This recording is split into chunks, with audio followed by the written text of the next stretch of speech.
All right, here we go. Please subscribe to the channel. Please.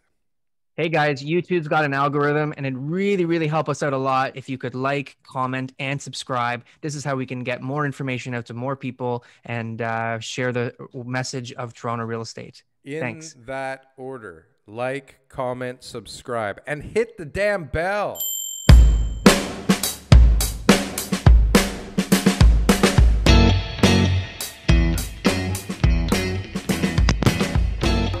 Morning. Much louder. Think Talk so. again, Al?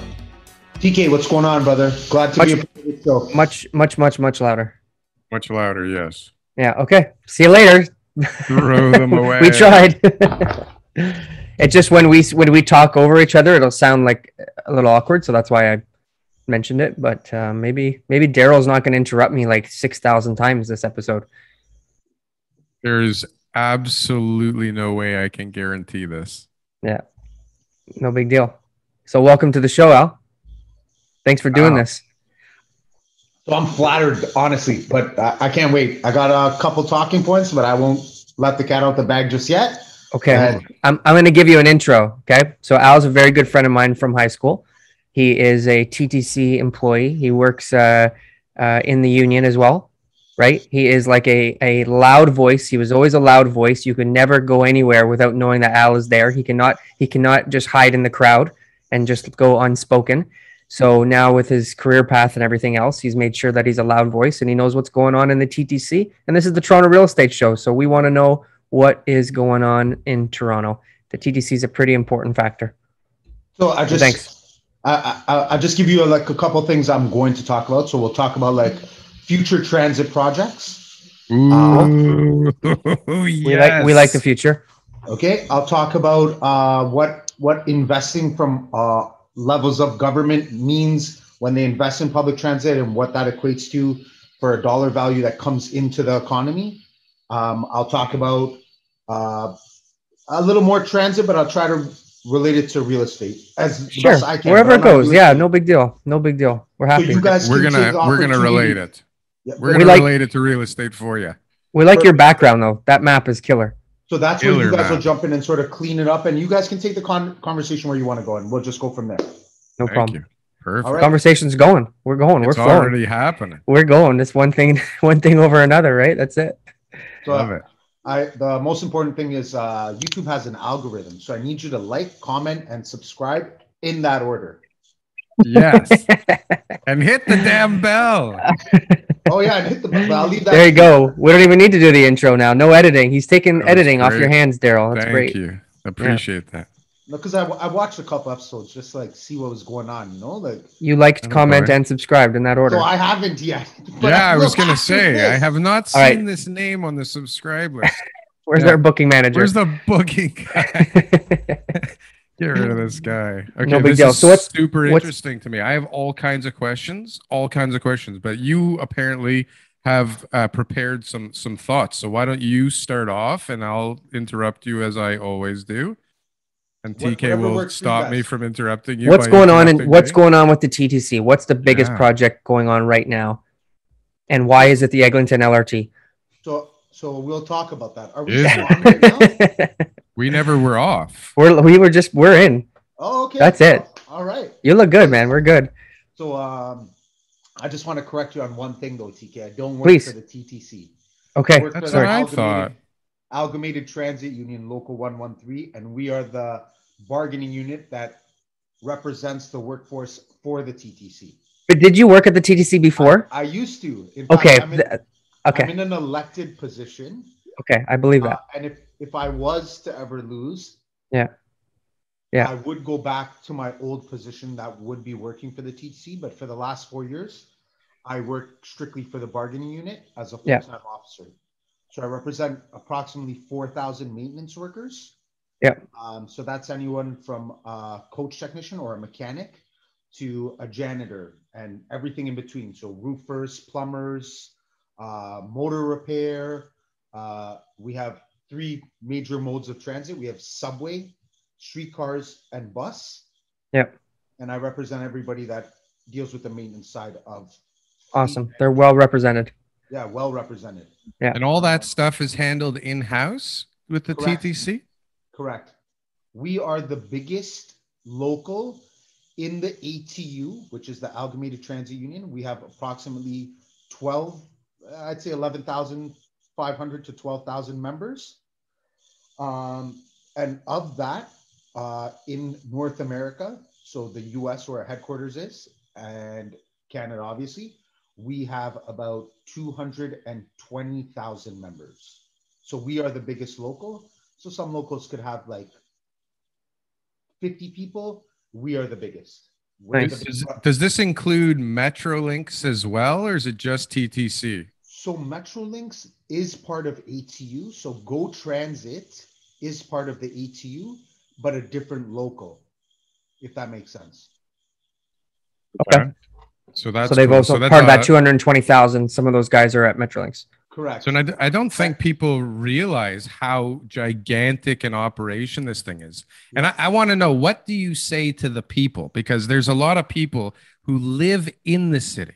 Okay, there's a lot of people outside the city that just rave about Toronto's subway system and transit system. But the people here, if you listen to them, it's one of the worst on the planet. So what do you have to say about that? Where do you think we actually rank? Do you know anything about the other subway systems around the world? Yes. Okay. So Yeah. you're getting right into my wheelhouse now. So I will try not to hijack the show and talk Hijack just it. Hijack it. You got an hour. Don't worry. Okay. So most importantly, Toronto is probably one of the biggest. It is definitely the biggest in Canada. But we're constantly compared to New York, London, England, Sydney. Chicago's got a rail system. And I get to travel. I'm a little fortunate. I get to travel sometimes for work, going to conferences and so on and so forth. And I always go check out the other cities' transit systems. Now, the main important thing is in North America, the TTC is the lowest subsidized transit system in all of North America by all three levels of government. So our fare box is, so if you were to ride the TTC, it costs you $3.25. At the same time, the government kicks us about $1.07, okay? And that's from all three levels of government. So that's for our operating budget. Now, what a lot of people are talking about right now is reliability, cleanliness, safety, so on and so forth. We are ranked pretty high, and I get it. The people in Toronto that I hear the most from who ride our system hate the system because it's a system that they have to work with. Sure. But if they were to go to another city and see comparable, we are industry leaders, okay? At the same time, with the lowest funding subsidy. So that's about 25% per ride is subsidized? Yeah, about that. And that's a pretty big accomplishment, you know, to be able to say that we're at the top of the maintenance and cleanliness and everything else organization level with the least amount of subsidy, or one of the lowest amount of subsidized. So I'll tell you this. So we do represent, well, we did represent, we're not anymore, just that's another story, but we do represent a company called Transdev, which is in York Region at Keelan Highway 7, okay? Mm-hmm. And they get $4.50 for each fare. So the public puts in $4.50 and the region subsidizes them an additional $4.50. So they're making $9 a ride, okay? But right now, currently, they only have bus rapid transportation, but they have dedicated lanes. So if you ever go up to like York Region, so Richmond Hill has Viva, they have dedicated lanes. And the government is talking about extending the York's young subway like further north. They want to get a subway. If you look, the subway used to go up to Downsview. So like Allen Road and Shepherd about, and they've extended that now. And that was called the TYSSE, Toronto York Subway Spadina Extension. So now that goes up to VMC, Vaughan Metro Center. Okay? Yeah, that's a pretty big jump when that happened. That really, the real estate in that area, as soon as that transit was announced, all these projects all of a sudden just started selling like crazy. And now Darryl and I talk about it every week, $1,200 a square foot, what they're selling for at Jane 7. Like, that is incredible, right? Where's the share of the taxes from those units into the transit system, right? If you need me to work for you ever, Al, let me know, okay? So hold on a sec. Tell me though. So you're subsidized 25% by all three levels of government. Where does the TTC rank as far as cost to operate compared to other systems, right? Because I mean, is 25% a lot of money compared to other places? Because we're so expensive, because we're so big and fat and have so many people. Is $4.32 expensive? It sounds cheap. It sounds like that might be actually a low operating budget, considering it's $9 for a fare up in York Region. So $4.50 plus the region subsidizes their transit. So $9 per ride. That's what it costs, right? That's like their and it only costs us $4.32. Correct. So at the same time, you have to factor in that that's a private market where Transdev is a private contractor. Private. So they're putting a lot of bang in their buck, where the TTC is run by public funds, our tax dollars. Yeah. So how do they go to the patrons of Toronto and say, hey, we're raising your property tax, income tax, like all of that, so we can fund transit, where most people in Toronto, like unless you live close to a subway line, you're not using transit unless you have to. Yeah. So I'll give you this: 70% of our ridership uses bus rapid transit. So those are 70% bus. Correct. Okay. Wow. So that's like people in where me and TK grew up, Scarborough Rouge Park, or if you look at Malvern or Rexdale or Etobicoke, those people there's no subway. No subway. So they gotta jump on a bus, get to a subway station, then ride the system to wherever they go, probably get off at a subway station and jump on a streetcar or another bus to get to doctor's appointments, work, wherever it may be. Yeah. Do we know what percentage of the people use the buses to get to the subway versus just to get direct to their destinations? No, so we know that 70% of our ridership uses bus rapid transit to get to wherever they're going to. Have no choice. They could be part of a lot of them are part of the subway population as well too. So if you look at those areas you just named, right? So you got like northeast, southeast, northwest, southwest corners of the city, right? And there's actually a lot of like apartment buildings there, high density properties, stuff like that, lower income, all that kind of stuff, right? So is that correlated, right? Is it because they didn't build subways there, it's kept the income levels and the density, income levels lower, density higher in those areas? Or is it because those areas are maybe lower income that they haven't put the transit there where they need to, right? I mean, that's kind of a big argument, I'm sure, that people look at. Okay, so I think really what's important here is you have to look at existing infrastructure. So now if you were to compare Toronto to a major European city, where in most European cities, the subway or the train starts at the airport.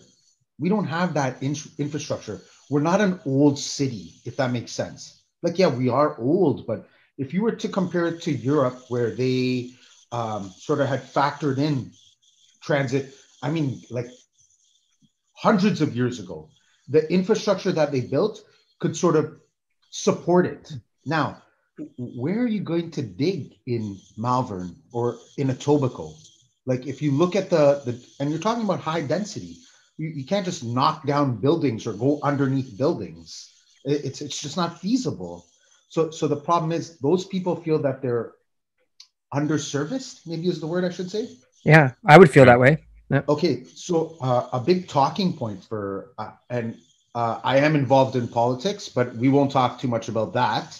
But I'm sure we could. You gotta pass.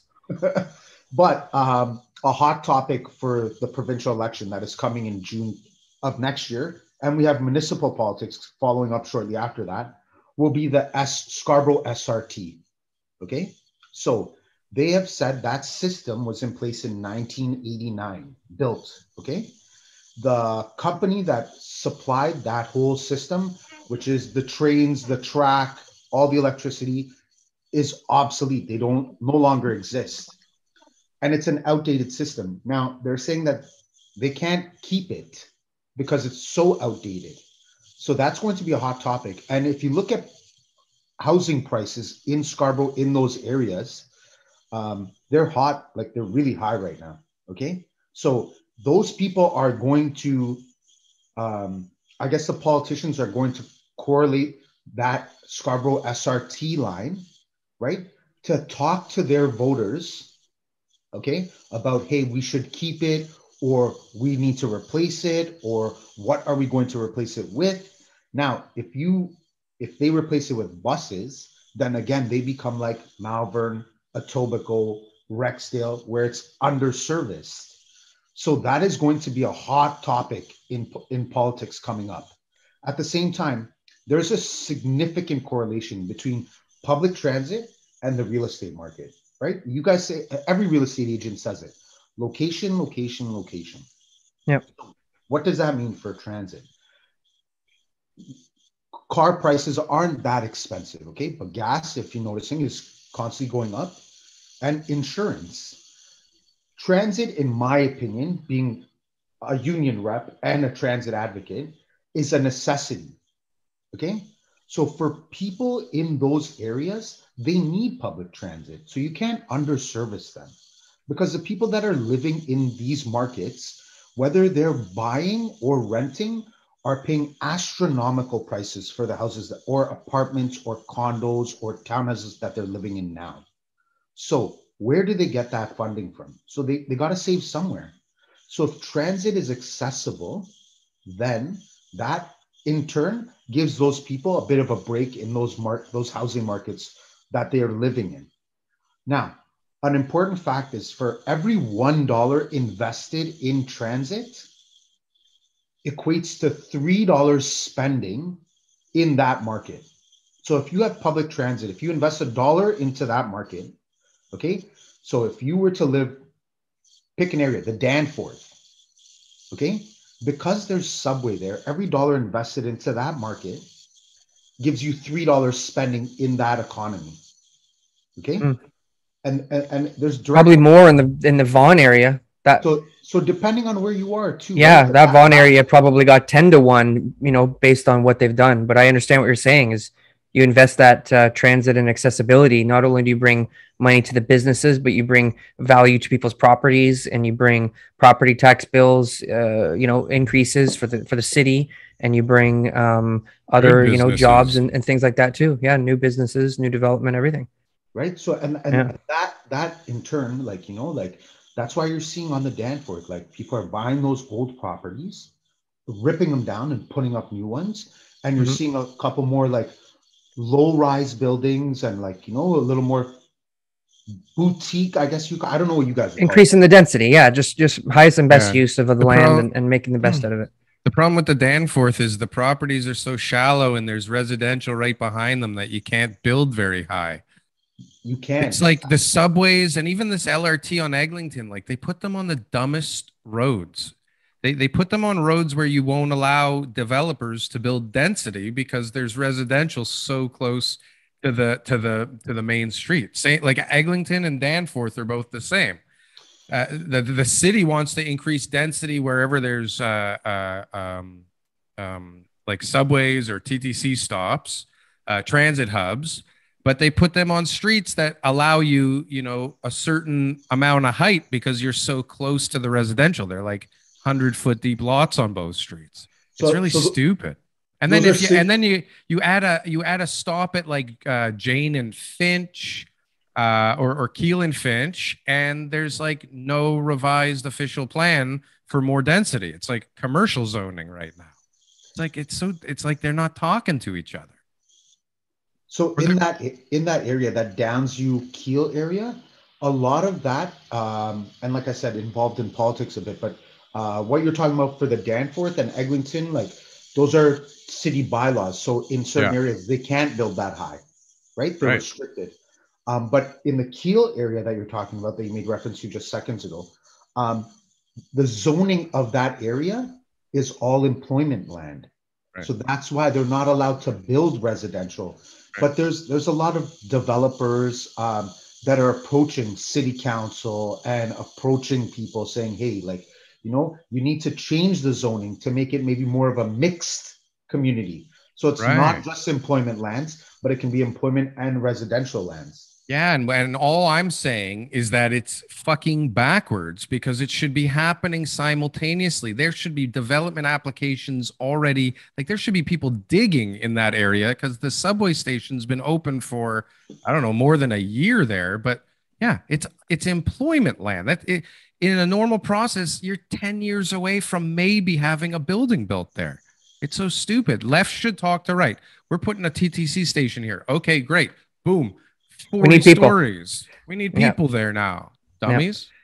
Yeah. So I also sit on something called Toronto York Region District Labor Council. So we are the biggest labor council in Canada, okay? And I'm on their executive board.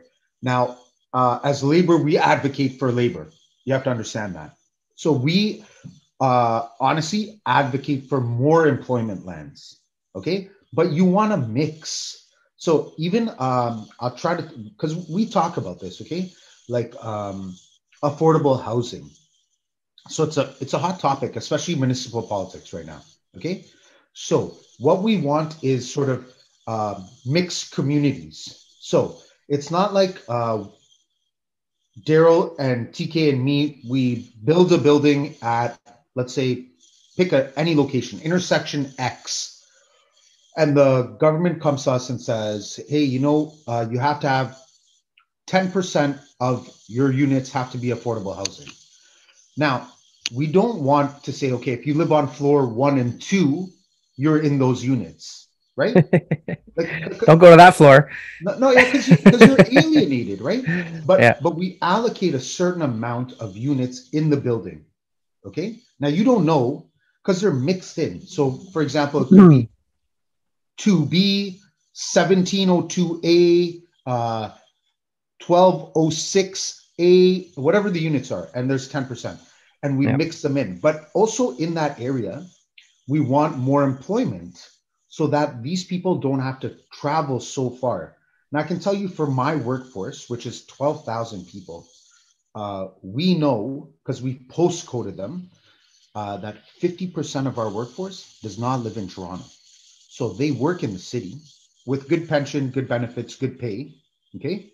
Where we're noticing those jobs are dwindling rapidly, okay? But those people now can't afford to live in the city. So they take their income where they make, and now they go back to Innisville, Curtis, Cobourg, and that's where they're spending their money, okay? So my personal story, how are they getting to work? Driving. I knew it.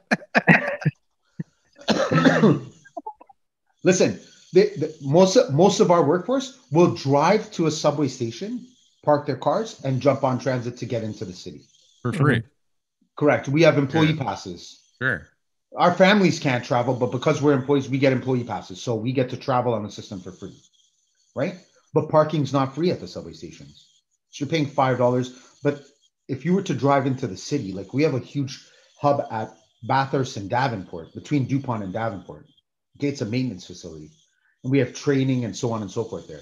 And to get into the city, it's not really convenient off the highway, right? Depending on where you're coming from. You're going Allen Road South to Eglinton, which is a shit show, okay? Yeah. It's been for years. Those businesses are suffering and, you know, like... How are they even still in business? It's crazy. Yeah. There's a lineup at this one Jamaican jerk shop. Yeah, always. Randy's or whatever it is, right? Yeah. This guy's got a lineup every single time. Nobody else has a single customer, but this guy must have the best jerk food around. I don't know. I don't get it. There's not as much craziness in front of his place. Yeah, maybe there isn't. There isn't like fences and all that kind of stuff off there. Yeah. So at the same time, though, those people are holding on by a thread because they see the thread. They see the potential, right? They're saying, hey, once this line is done, like, you know, like we have to survive. Yeah. and COVID set a lot of things back too, right? Like for businesses, like that were already suffering, like no indoor dining, like how can they survive? We And actually have a tenant who is like, it's a Chinese food restaurant, and he's like, I'm not having people back in here. This is way better delivery and pickup only. Like he's like, I wish I had more space. And I was like, okay, gotta go. Bye. But some people are actually doing much better because of what's happened. And they've changed their business model. And I mean, maybe they don't have customers in the interaction, but they're more profitable, which is a whole so other discussion. so I think they had to adapt. You had to adapt. You were If you Be haven't, closed for a year and a half. you're not around anymore. right. Yeah. You What the had hell to are you up adapt. to? Yeah. Let's I got transit questions, right? So right now with the Eglinton LRT. Okay, let's just focus on that, and then I really want to talk about the Scarborough line as well too. Yes. What's the status right now with the Eglinton LRT? The main branch of it? Lines 1 through 5, the whole thing. So Eglinton. So let's talk about Eglinton specifically. Okay. So Eglinton is a Metrolinx project, which is done by the province. Now, it should have been up and running this year. They are 4 years ago. it was supposed to be, but we were told 2021. Now what we're hearing is 2023. Okay. And all that is subject to change. Okay. But that is going to impact significantly because right now Eglinton is bus rapid transit. Okay. So Rapid. Rapid. Where's the moving to rapid part? Yeah. Yeah. Well, that's what we call it. All right. Yeah. That's what we call it. You got to get rid of all those cars. But there's dedicated lanes now because it's streetcars. Okay. So that is going to make significant improvements. So now if you live on Eglinton or have business on Eglinton, you know that there's dedicated lanes for those transit, for those streetcars. You're going to be flying because you're right. You need to get rid of those cars. Okay. Can't be street parking anymore on Eglinton. So I hope that there is not a single time that you can park a car on Eglinton, anything on Eglinton. I don't know that, but you know what? Laird and Eglinton, there's like those little small businesses. Yeah. That gets up pretty ritzy. So people need to have a little ins and outs there, right? And you're going to see there's going to be more traffic for cars. So people are going to be encouraged to jump on transit. Now, I can tell you this factually. At Winford and Eglinton. So you know where Winford, there's that superstore right there. There's a side street called Gervas. Okay. So we used to consider that the house of labor. Okay. So a bunch of unions would be there. That was like our union hall. We had a bunch of unions who had their offices in that building. It's at 15 Gervas Drive. The owner of that building has now tried to kick all of us out. Okay, saying that they're going to convert that to more business space, okay, and that the rent has gone up significantly because that's right at Don Mills and Eglinton. It's between Don industrial use. That's There's a lot of stuff going on in that area right now. Okay, lots of applications for lots of more space. Lots of more space. So they ripped down a bunch of buildings and put up buildings there. At the same time, the Aga Khan Museum is right there. Okay, and I'm a Smiley, so that's what we call Jamaat Khana, but for the Muslim people, we refer to it as a mosque, and that's right there, and that's important too. Like I can give you prime examples of people in my community are flooding to that area. Okay, especially like the baby boomer generation. Now, the reason why they're doing that is because they don't want to be in a 2-3 story house cutting grass anymore. They're getting older. So they're flooding to that condo market, knowing that transit's right there, the mosque is right there, groceries is right there. So that condo market right now is crazy. I don't think you can find vacancy in that area. And at the same time, the Eglinton LRT project is right there. So if they need to get downtown or uptown. And the Ontario line is going to pass through there too. It's a major hub. So the Ontario line, which is important, is something that's drafted up, but they're still going through a lot of process right now. Now, the thing is that the City of Toronto rents Ontario Science Center from the Ontario government, and I'm not 100% sure, but I'm pretty close, I believe, that they are getting that space for $1. Seems like a typical government contract. So $1. That's a huge building on Hey? a pretty important property right now. and from there to Ontario Place is all underdeveloped land. So Big time. you're going to see developers and builders, whether it be residential or commercial, flock to that area now. I'm telling you, Oh yeah. if you Yeah, look, IBM has already got a huge It's everybody's project. there. They're already ripping the place to shreds. Yeah. and across I think the all that land's bought already, right, Joe? I don't know if it's bought already. I mean, it's all owned already, but developers are definitely in there like crazy Yeah. right now. Yeah. Listen, we all follow the transit plans, right? Most developers are very friendly with politicians who know where transit is heading it's before very important. everybody else does. It's very important. So hold on. So let's talk about these dedicated bus lines and LRT extensions in Scarborough because we love Scarborough. Let's try to focus the rest on Scarborough. Yeah, because Scarborough is This is the the topic. Scarborough real estate it's le show. topic du la jour. All right, let's do it. Sure. Yeah. So right now, the RT, we always used to call it the Scarborough RT, right? And that was the SRT, line. Scarborough Rapid Transit, SRT. Scarborough. Okay, yeah, SRT. Yeah. So that always used to be the way to be able to get onto the subway system, but it was a transfer. So you'd have to go, you'd have to get to Scarborough Town Center, you'd have to go and you'd have to ride and you'd be up in the air and you'd be waving at everybody. And then you would eventually get to Kennedy Station, right? Correct. Long live the Scarborough RT.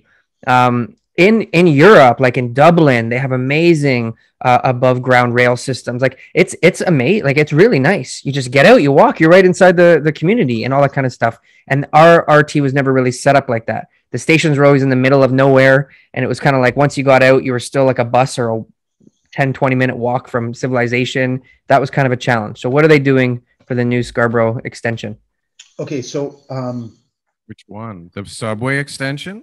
so we'll talk about the subway. The RT replacing. Okay, sure. Go ahead with that. Because you guys want to talk about Scarborough. So there are Yep. transit projects. So like we made reference to the Eglinton LRT. They are now bringing in the Finch LRT, which is in the northwest end of the city. They're talking about the Ontario line, which is still, I consider Scarborough, but East York a bit, but the Scarborough Rapid Transit. Now, if you look, it starts at McCowan, then there's Scarborough Town Center, Ellesmere, Midland, Lawrence East, and Kennedy. 6 stops. Only 3 of them are very busy. Okay, and that would be Scarborough Town, Lawrence East, and Kennedy. These Lawrence are East- existing stops right now? Correct. Those are the RT stops from before, yeah. So Lawrence East is very busy because of the density on Lawrence Avenue, from the east end of Scarborough to the west end. Now, the next major stop on Lawrence after the Lawrence East LRT is Yonge and Lawrence. Okay, so you got to think of those people not at Yonge and Lawrence because they're not really coming too far east. Maybe they are, but that block is very dense. Okay, So the line will go from Kennedy and Lawrence. I'm talking about currently. Okay. Those are bus rapid Connections. transit that come to that station where then they move on to the subway. Okay. Now, the government is talking about scrapping the SRT. They're saying, probably by 2023, it will no longer exist. Now, you also, like I made reference to it, the politicians are talking about what that means. So that right now, in turn, people that are living in those areas depend on that transit. So the politicians in that area are forced to advocate for their constituents, saying, hey, if you're going to get rid of this, you need to replace it quickly with something. You can't underservice our constituents. We'll get unelected. We're dead. So they are pressing to now say, okay, with the current model that we have, maybe we pave it over and have bus rapid transit allocated just on that system, or we replace it with the LRT model, which is streetcars, because the infrastructure is over there. You just have to put up overhead, okay? And that would be priority, so there's nobody else on that. Okay? Now, what does that mean for real estate? People that are living in those areas right now are watching very closely. And it's important because they're like, hey, this is our mode of transportation. Now, in those areas, if they live there, and a lot of them don't, a lot of them have had those properties kept in their families for, let's say, 70 years, 80 years, got it for a steal, and now are renting it out. And the people that are renting, like those low income families or marginalized or racialized people, whatever they may be, Yeah. they depend on transit. They're So there now for the transit. they need it. Yeah. So that equates to higher rent or higher value for that house. Or if it disappears, lower. Which is a possibility, but I don't think that they can let that happen. And now I know the government's talking about, now that COVID's done, we're going to be getting a lot more immigrants into our country. And they're going to want to move to areas where they more fit in, if that makes sense. So like they want their own, at least an option of having their own cultural food or cultural groceries. And if you look at Scarborough, like you tell me where can you could find a Turkish grocery store. Anything you want, yeah. Any You could, culture community you want. There's this you could find jerk. Bakery, restaurant, grocery store, all that. Yeah. Where my office used to be in Scarborough, there was a convenience store / halal meat shop. Where was that? Morningside and Kingston Road? No, Kingston Road and that's it. It's in Maystone Plaza. Mance. Yeah, like Kingston Road and Morningside. Yeah. I'm telling you, like I know the areas, right? I was like, what the hell is this place? He's like, I knew exactly where I could go and get, a box of cigars and some halal chicken at the same store. Listen, like, and if you look, like the people that are moving into those areas, and like, I was born here, okay? But I'm noticing that the immigrants coming to the country now are very hungry and very ambitious, okay? But do they have money? So, but right now, you know what? You're right, but they're working their asses off to get that money. And with interest rates being so low right now, the banks are throwing money at us. Are they buying when they come in or are they renting? So I think a lot of them, okay, come here and they rent. And that's why you're seeing like multi-units, okay? So they might move into a house where there's like potential of 2, 3, 4 units. And they're coming with their families and taking that over and maybe renting it, okay, where they're paying an inflated price. But at the same time, their spending habits aren't like, I won't say us, but I'll say myself. Like, they're not saying, hey, let's go to the keg for a meal, or hey, let's go to the Good Sun for some drinks. Or like, right? Let's order cinnamon buns from Uber Eats for $40. There you go. I don't know anybody who did that last never, year. That was never. Stupid. That was really stupid. Never happened. It was even dumber eating it this morning. So then, like, they are now becoming potential buyers, right? And at the same time, like for their kids that want to go to school or university, and like they are looking, and then transit. Scarborough's good for school too, right? Listen, if you look at where your office was. Okay, that is a hot market right now. And I know this for a fact because you have Centennial College right there, the HP campus, which is at Morningside and Ellesmere. You have UFT Scarborough. Yeah. Okay, which is a huge university in that area. Yeah, okay? We did a deal right there at Kingston Road and what's it called? Military Trail. Military. Correct.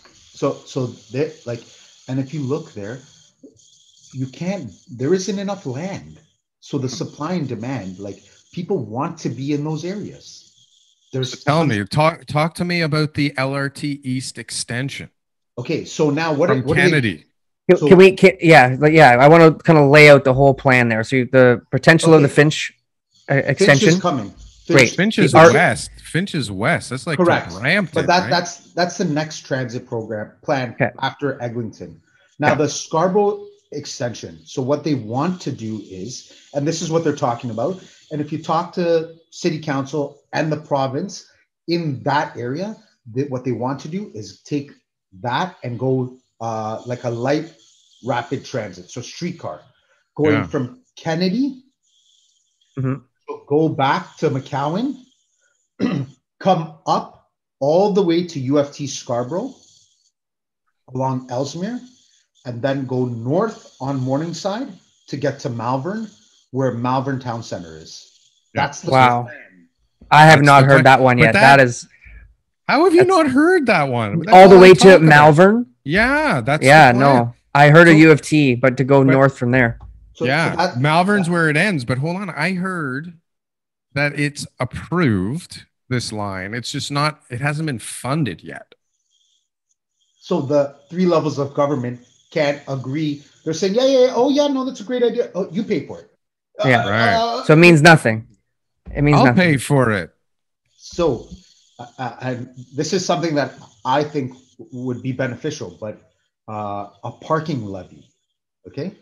So, you know, where you have like Green Pea or private lots or Yorkdale Mall, Cadillac Fairview, the people that are going to those malls, if you charge the mall, okay, or those private parking or Green Pea parking, 10 cents for every spot. Okay. So if you're driving downtown from Scarborough and you pay $17 for parking, I want you paying $17.10. That 10 cents you then put right back into transit, which will make it more accessible, more reliable, faster, so on and so forth. And motivate people to drive less.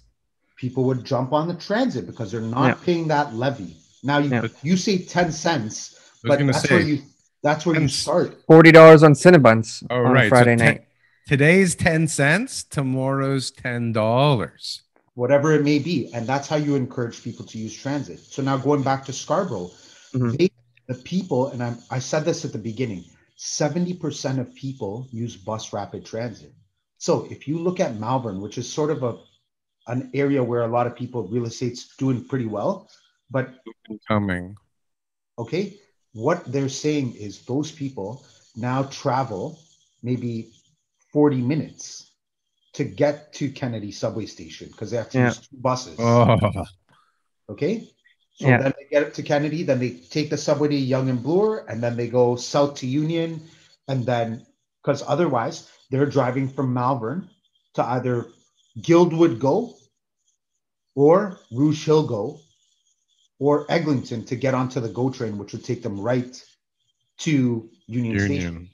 There was a Shepherd subway extension that went all the way down to like Port Union. It's now they're talking LRT. LRT. There was a concept of it like 15 years ago, and it was just boom, boom, boom, boom, boom. That would be perfect for Malvern. So they're talking about tying that to the Malvern extension, and they're talking about sharing like some of the electrical or maintenance something. It's the overhead. So there was plans, and I'm not sure where it is right now, but they were talking about building a major transit hub at Conlins and Shepherd. So, you know, there's that retirement home and then there's the auto mall, but right there's nothing. And on the north side of Shepherd, they built a bunch of houses, but there's still some vacant land. Yeah. And if you look at some hydro tower fields and stuff. Yeah. Correct. And if you look at McCowan and Shepherd right now, I believe Metrolinx is building a huge facility there at, I think I want to say on the northeast corner. So across from the Canadian Tire. If you drive by, you'll see there's boards up and it looks like it's a Metrolinx facility. Mm-hmm. Okay. So you got the GO train at Kennedy and Shepherd. So the transit is huge there. I'm telling you, transit is a hot topic for Scarborough. Okay. Because there isn't subway accessibility. Right. And there's so many people that live in that area. So they were talking about the Shepherd extension. I don't know where it is, so I'd just rather not comment because I don't want to sound like that's a concept that they've always been toying with. Now, you had mentioned about Transdev. Is a privatized hybrid a solution that would work in Toronto? No, 100% no. The P3 model does not work. Okay? So what they call it a P3. It's called a public-private partnership. Or just private. Public-private partnership, which means in turn for us, and this is my opinion, and I could give you tons of examples. Well, I'm asking you. You're the expert. Tell me. 407, Orange, it doesn't work. Private profit, okay? Public pays. Yeah. It can't work. listen, you're not going to make money off public transit. It's a necessity. People need it. Yeah. Okay. Now, where does the money come from in transit? And this is where I went back a bit. In People. real estate, in commercial, every $1 invested in public transit equates to $3 back into the economy.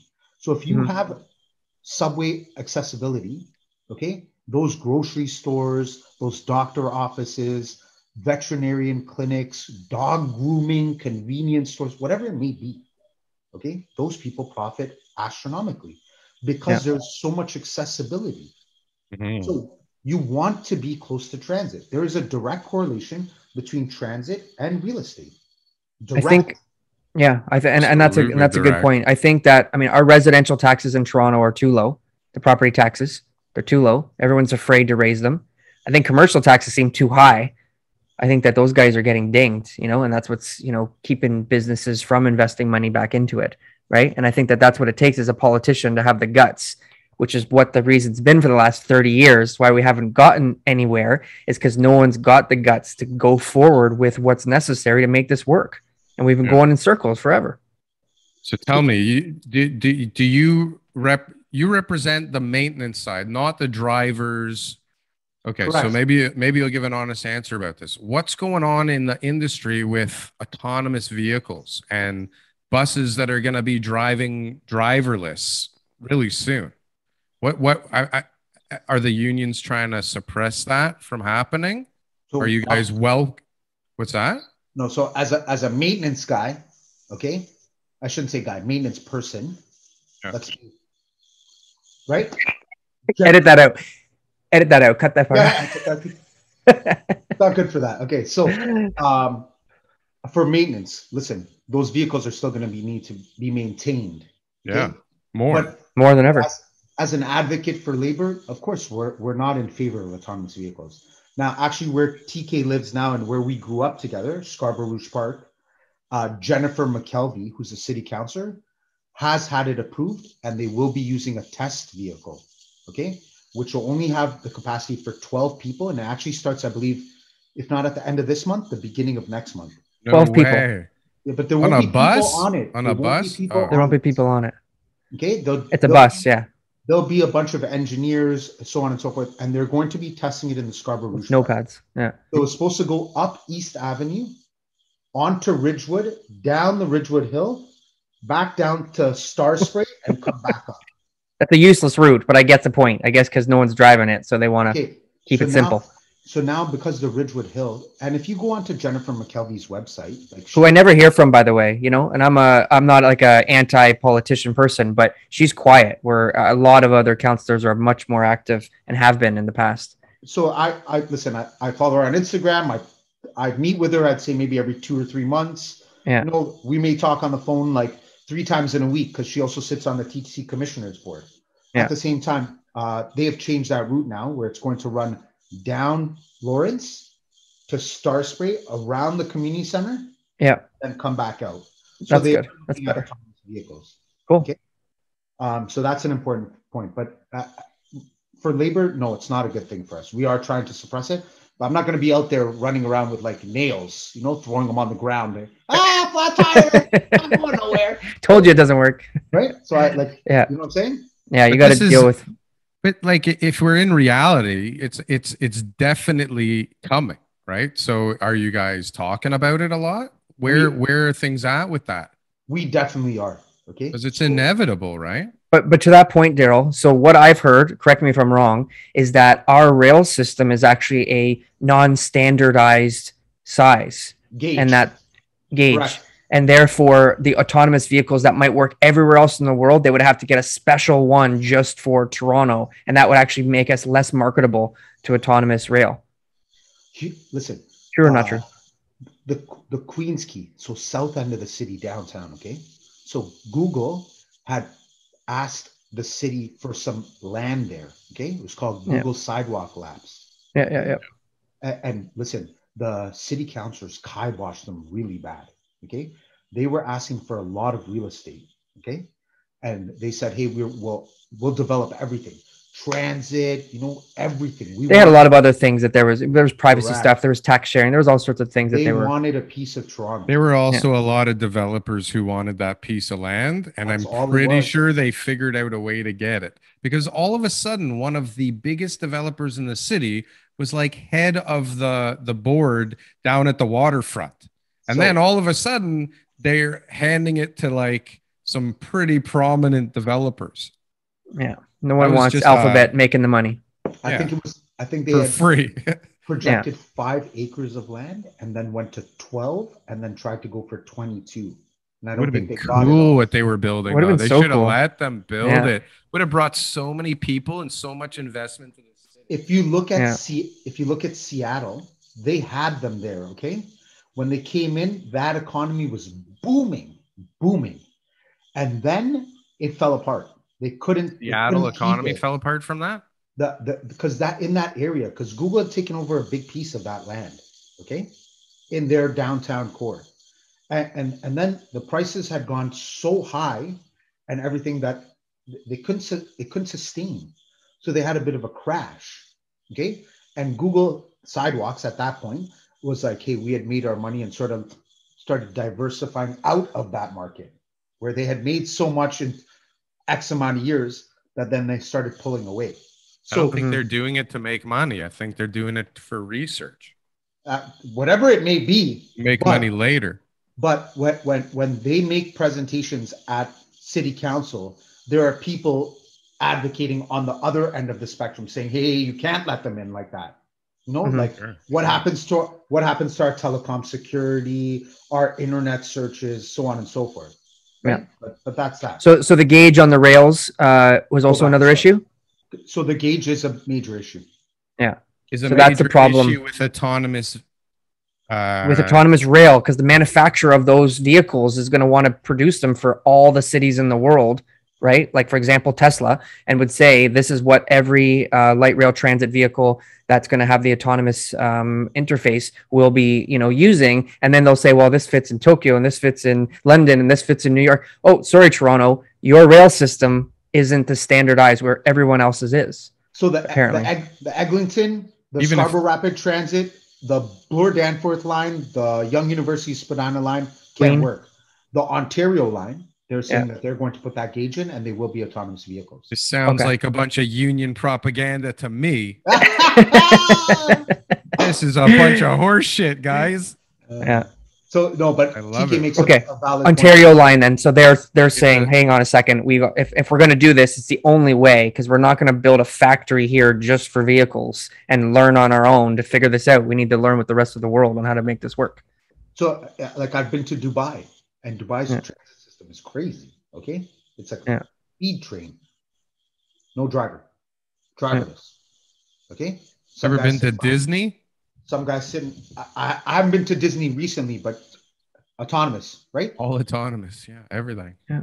Like, listen, it's the future, and even as unions, like we could say, oh yeah, no. Listen, it's technological change. You have to adapt.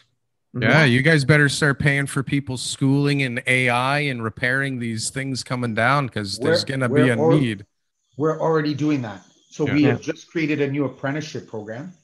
So you guys are training people while lobbying against it simultaneously. I love it. Listen, government works. You have to adapt. Yeah, you have to.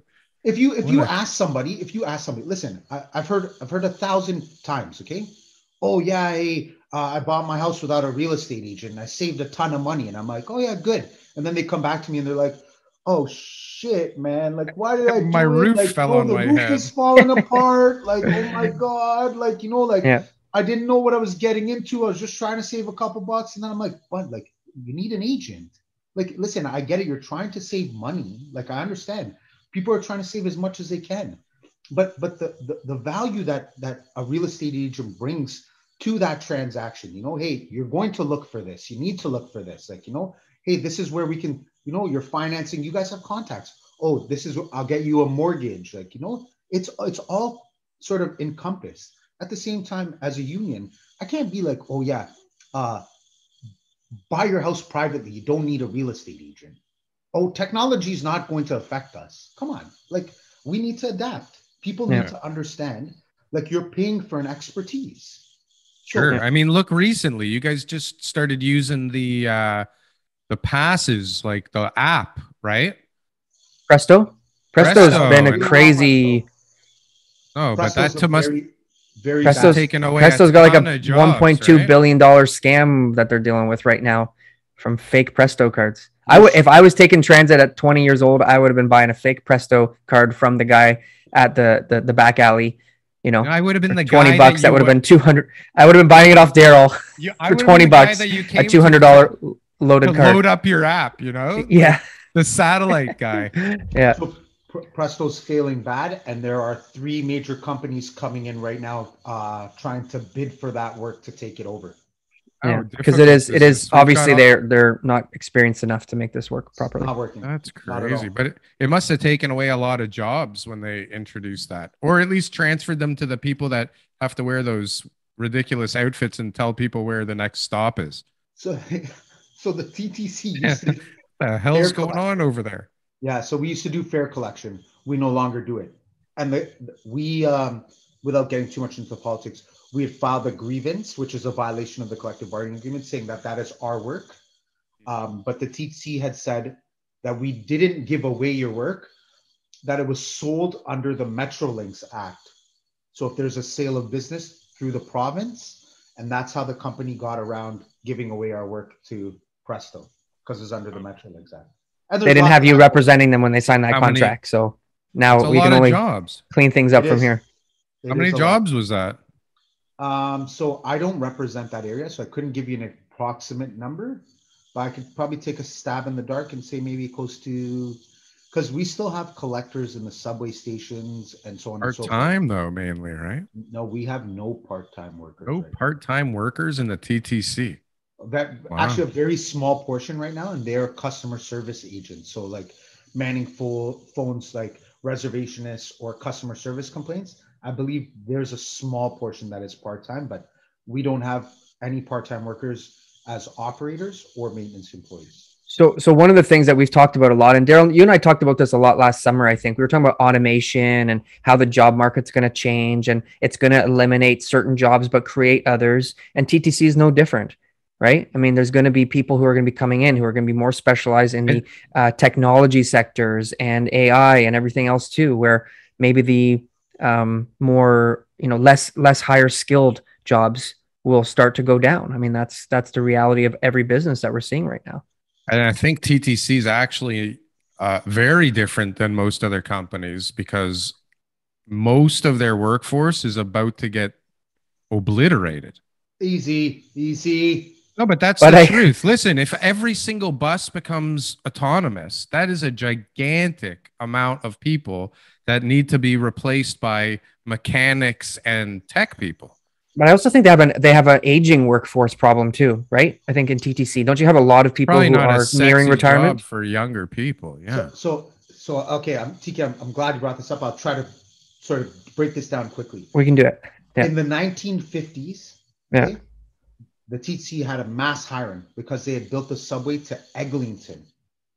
Okay, in the late 80s, early 90s, which is a 30-year cycle, okay, because you have to work for the TTC for 30 years to get a pension. In the late 80s to 90s, we had a mass hiring. And guess what was built? The Scarborough SRT line. Mm-hmm. Okay, so if you count 30 years from the 80s, 90s, that would everyone right now is about to retire again. Right now. Yeah. And what just got built? The TYSSE. So we had a mass hiring right now where 50% of our workforce has less than 10 years seniority. Ooh, What's a TYSSE? Toronto York Subway Spadina Extension. Oh, okay. That goes up to VMC. Yeah. Got it. Okay. So that they've solved that problem then. That was old news. And they've now got a young workforce that they've just hired.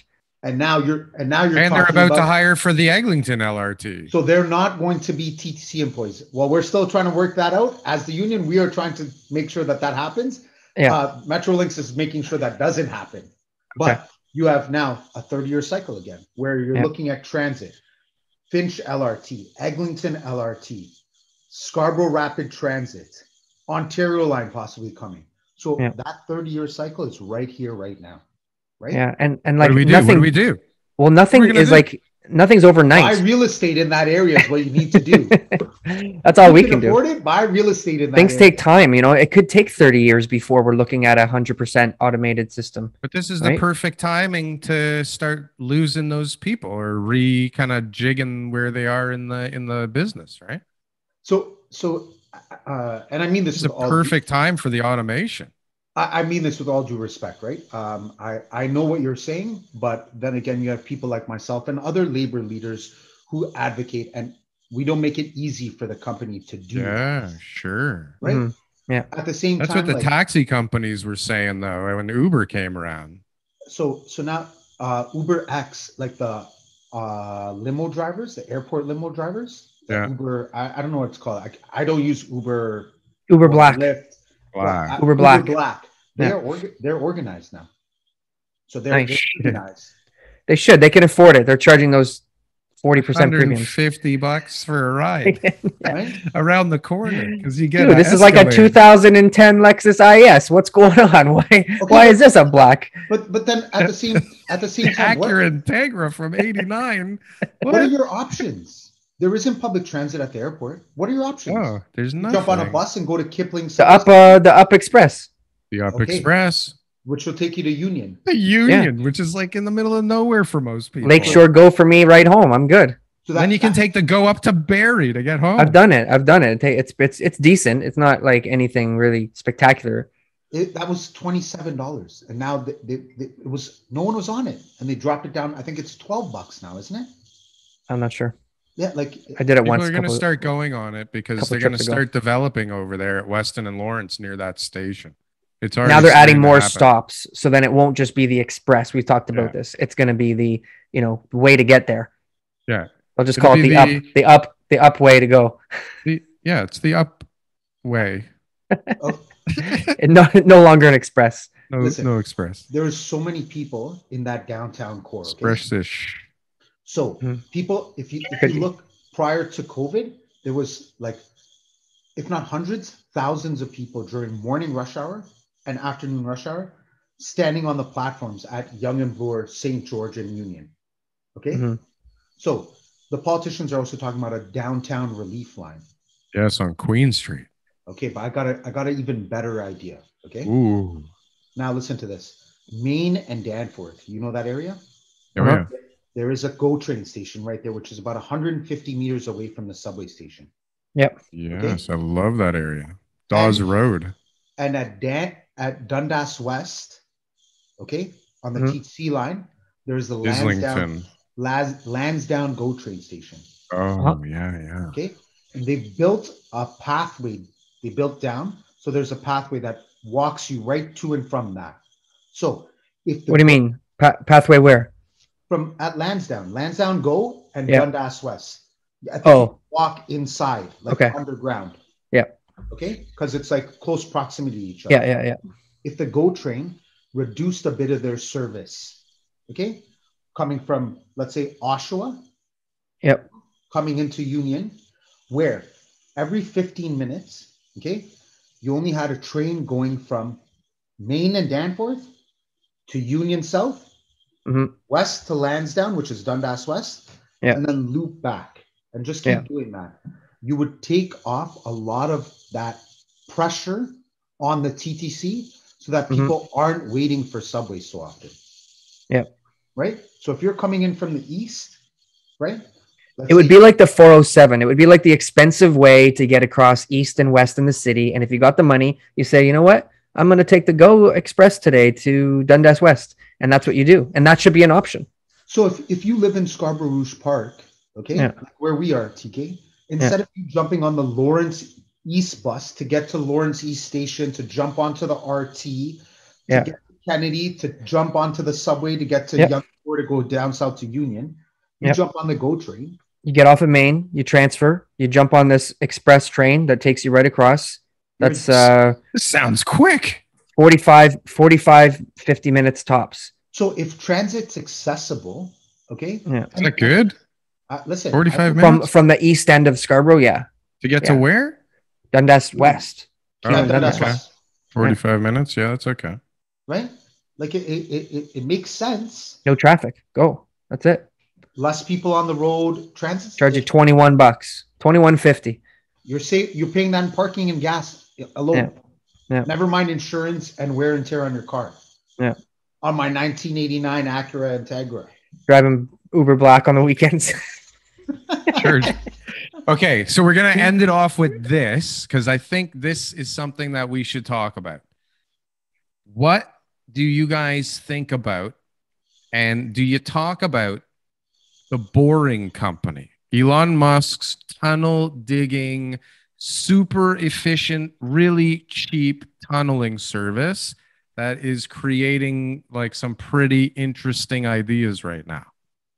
Like right now, I think they're doing the tunneling for like, I don't know, I don't know what fraction. Let's say 1/10 of the price right now of all these other companies. So they're making it way cheaper and it's all autonomous. Do you guys even talk about the Boring Company at all? So listen, 113 and the TTC isn't in that business. Right. don't- You guys aren't making the stuff. Correct. The process that we refer to is called an FD bomb. Okay, FDBOM. Financing, we don't do. Development, we don't do. Sometimes we'll take part in the building of the lines. We take care of the operating and the maintaining. I'll say it again, FD bomb. Finance, develop, build, operate, maintain. We are the later part of that, sometimes the bomb part, but we don't touch the FD part. So you're the bomb. We are the bomb. We are the bomb. You are the bomb. Well, So Darryl, the one issue with the Boring Company, right, is that like in LA, I think there's a lot less infrastructure underground. Like they've always had all that space to be able to go out. So it was super easy for him to just draw a line and be like, okay, here we go. And in Toronto, that's an issue. That's a big issue. Big issue. So they're burrowing holes. Now, if you look at major lines in other parts of the world, they have 3 lines. So you have a east, west, and a dead track. Okay. And the subways in major other cities run 24 hours a day, 7 days a week, where our lines can't do that because we have to do maintenance. Okay. So we only have 2 lines. So if they're going to burrow now, they need to burrow, and an engineer needs to figure this out. And the TTC hasn't. I don't understand why. 3 lines. You need 3 tracks down there so that you can run subways 24 hours a day. Now, like I said, Toronto's still a relatively new city, and we haven't incorporated because all that in existing infrastructure. So sewers, like, everything, gas lines, electric, like all that has to be factored in. So you can't just drop 7 levels of underground parking on some of these condo buildings, like P5, P6. You can't just drive right through and say, yeah, we're going to burrow from Scarborough Rouge Park to Etobicoke and build a subway line, because our existing infrastructure can't handle it. But the Boring Company is the solution if that line is there, because Elon's the man. They're willing to do it. They're willing to do a line. They are willing to do a line? Listen, private by any chance? I don't know for sure, but I'm sure that they're in that market. Listen, I'm telling you, like, once again, I'll end with this, but there is a direct correlation with transit and real estate. Okay. Mm-hmm. So these big name companies, okay, are trying to buy up residential and commercial properties anywhere close to transit because they're hubs. There's so many people coming through there. They capitalize on that. Okay. And so if you look at the real estate market, location, if you're close to transit, it equates more value for your property. That's right? The location. And if you look at Scarborough, I'm guessing the market we're in right now, and I'm moving back to Scarborough. I live in Pickering now, right? Where my property taxes, and I live literally on the border of Scarborough and Pickering, where it's like I live 3 minutes away from where I used to live. Yeah. Okay, my property taxes are ridiculous and my transit sucks. Mm-hmm. Where if I move 3 minutes west into the 416 area, I have accessibility to the bus, the TTC, the GO train station, and the value of the houses. So when I bought my house 7 years ago, you spilt a bit there. I couldn't afford to live in Scarborough because they had more transit, okay? And the property value was higher than what it was in Pickering. And now I'm like, I wish I just put a little more down and moved into Scarborough to begin with. And now I just bought a house and I'm moving back into Scarborough now. So Nice. Welcome back. We're you. happy to have you. Listen, I just want to say one thing. I'm flattered that you asked me to come on this. Once again, the most important thing for everybody is YouTube has an algorithm. We need you to like, comment, subscribe in that order. Yep. Darryl, this is where you say, hit the damn bell if you're Thanks, still guys. here. Thanks, Thank Aleem. you, We sir. appreciate you. And we'll make sure we give you a shout out when we post the video. And the TTC unions, the ATU is Correct. lucky to have you. thank you. Absolutely. You should be in charge.